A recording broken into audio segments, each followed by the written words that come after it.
నమస్తే ఫ్రెండ్స్.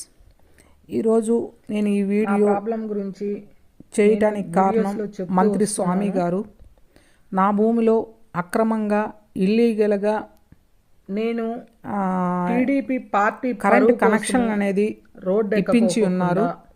ప్రతి ఆఫీస్కి వెళ్ళినా కూడా స్వామి గారి పేరే చెప్తున్నారు.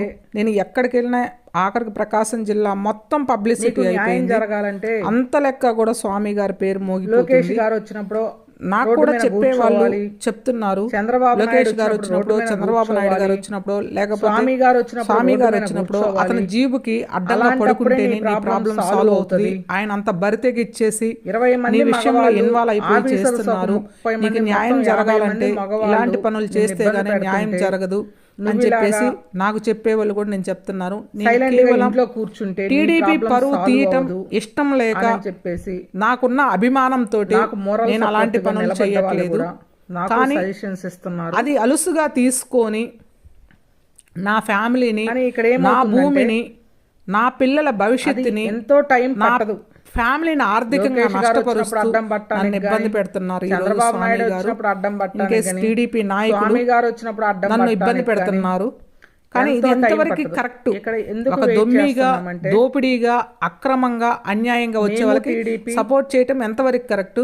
ఈ రోజు నా భూమిలో ఉన్న బ్యార్నీలకి సీజన్లో ఒక్కొక్క బ్యార్నీకి ఒక్క వారానికి 40,000, 50,000, 30,000 ఒక కొట్టుకు సంపాదించుకుంటారు.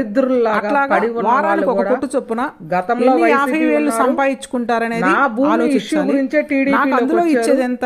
ఈ రోజు నా భూమిలో నుంచి బయటకు వెళ్ళిపోతే ఒక్కొక్క బ్యార్నీ 14 లక్షలు అవుద్ది, 15 లక్షలు అవుద్ది అని ఆలోచిస్తున్నారు. 10 బ్యార్నీలు బయటకు వెళ్ళి తీసుకెళ్ళి కట్టుకోవాలంటే 1,20,00,000, 1,30,00,000 అవుతుంది. 1,20,00,000, 1,30,00,000 గురించి ఆలోచించుకోకుండా మా భూమికి వాల్యూ వాళ్ళు కడుతున్నారు. 10 ఇస్తాము, చిల్లర ఇస్తాము, 20 ఇస్తాము అని ఆలోచిస్తున్నారు. మరి ఇన్ని ఆలోచించే వాళ్ళు నాకెంత బాధ ఉండాలి? వారానికి 30,000, 40,000, 50,000 ఒక కొట్టుకి సంపాదించుకుంటూ నా భూమినంతా ఆక్రమించుకొని ఆగం చేస్తూ నా భూమి మొత్తాన్ని వాడుకుంటూ మరి నాకెంత రావాలి? నా భవిష్యత్తు ఏంటి? నా పిల్లల భవిష్యత్తు ఏంటి? వాళ్ళు అదే దొమ్మిగానే ఖాళీ చేస్తే బతుకు తెరువు కోసం ఏదో ఒకటి పెట్టుకుని బతుకుతాం కదా. మా భవిష్యత్తును నాశనం చేస్తున్నట్టే కాబట్టి స్వామి గారు రెవెన్యూ డిపార్ట్మెంట్ నుంచి కానీ పంచాయతీ మమ్మల్ని కావాలని మా ఫ్యామిలీని ఇంత టార్చర్ చేసి ఇన్ని చేసేసి అక్కడ చంపేయమని కూడా చెప్పారంట. ఇది ఎంతవరకు కరెక్ట్? మేము ఏది చేసినా కూడా మా వెనకాల స్వామి గారు ఉన్నారు. ఆఖరికి ఆమెను చంపేసైనా సరే భూమి లాక్కోండి